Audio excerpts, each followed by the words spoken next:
77મો પ્રજાસત્તાક દિન રાજ્ય કક્ષાનો વાવ થરાદ નવા જિલ્લામાં રાજ્ય સરકારે ઉજવવાનું નક્કી કર્યું છે।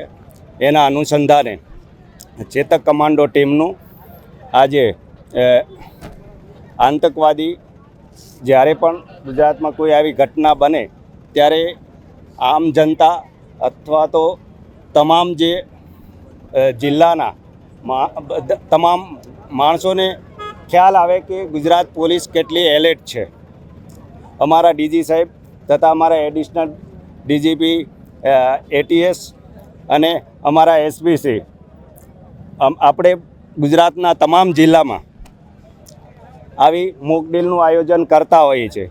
એના લીધે આપણને ખ્યાલ આવે કે લોકલ પોલીસ અને લોકલ પ્રશાસન કેટલું સક્ષમ છે આવી કોઈ ઘટના બની હોય તો એનો સામના કરવા માટે। આજે પહેલીવાર પ્રજાસત્તાક દિને આપણે ચેતક કમાન્ડોએ થરાદની જનતાને નિહાળવા માટે અને એમને એક પ્રકારનો કોન્ફિડન્સ આવે કે એના માટે ડ્રીલનું આયોજન કર્યું અને જનતા જનાર્દન ખૂબ બહોળી સંખ્યામાં હાજર રહી અને સપોર્ટ આપ્યો। એટલે ચેતક કમાન્ડો વતી હું થરાદની જનતાનો પણ આભાર વ્યક્ત કરું છું।